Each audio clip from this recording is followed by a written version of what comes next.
दारिद्र्याच्या उन्हात शिजला, निढळाच्या घामाने भिजला, देश गौरवासाठी झिजला, दिल्लीचेही तख्त राखतो महाराष्ट्र माझा. महाराष्ट्रातले शेतकरी रोज आत्महत्या करतायत. त्यांची लेकरं अवकाळी पोरके होत आहेत. ते विसरले आपल्याला महाराज. इथे जिवंत माणसांना महाराष्ट्राशी काही पडलेलं नाही. ते तर काय करतील. ह्याचसाठी केलं होतं का अट्टहास त्यांनी?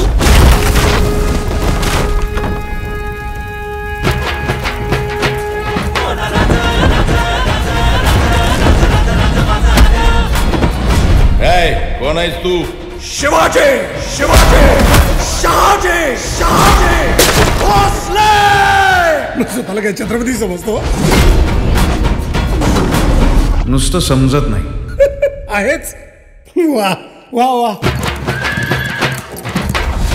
साठी हात जोडतो, नव मुघलांचे तात तोडतो.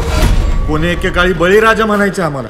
भिकाऱ्यापेक्षा वाईट अवस्था आहे आमची. काय थेरड्या पायतानाच्या चमड्यासाठी आहे ना लय जनावर मारतात. जनावराच्या ऐवजी शेतकऱ्याचा कातडा वापरला ना, अहो लय धंदा.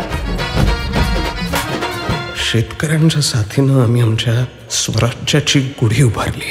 त्या शेतकऱ्यांची अशी अवस्था बघवत नाही तात्या. सगळ्यांनी त्यांच्या समस्येकडे पाठ फिरवली असेल, पण मी नाही फिरवणार. स्वराज्याचं तोरण उभारून 379 वर्ष झाली. मुघल संपले. तुमच्यासारखे विकृत आले माझ्या बळीराजाच्या नशिबात. 4 पायांचा महादेवाचा खरा नंदी साधा बैल होऊन त्या शेतकऱ्याबरोबर एकर दर एकर राबतो, तेव्हा त्या बैलाचे सुद्धा डोळे पाजरतात जेव्हा आपल्या मालकाचा निष्प्राण देह झाडावरून काढून खाळ्यात ठेवतात. लई लोकांच्या छातावर पाय देऊन या खुर्चीवर बसलोय मी. किती आरटीआय केले आमच्या विरोधात. घंटा फरक पडत नाही. मधमाशाच्या पोळ्यावर दगड मारला ना, मधच नाही मिळत, माशा रस्त्यात. 17व्या शतकात त्या मुजोर मुघलांनी गरिबांना, हिंदूंना लुटून अमाप धन सुरतेत जमा केलं. त्याच मुघलांचं कंबरड ठेचून मराठ्यांनी ते हिसकावून आणलं. सामान्य माणूस आता जागा झालाय. आणि जोपर्यंत तुमच्या सगळ्यांची होळी करत नाही ना, तोपर्यंत तो थांबणार नाही.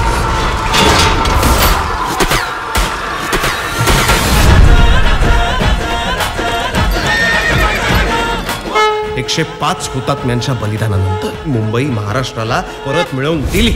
आणि आज त्याच मुंबईत त्या कामगाराचं, त्या शेतकऱ्याचं अस्तित्व काय? तर हुतात्मा चौकात उभा असलेला एक दगडी पुतळा बास, एवढंच.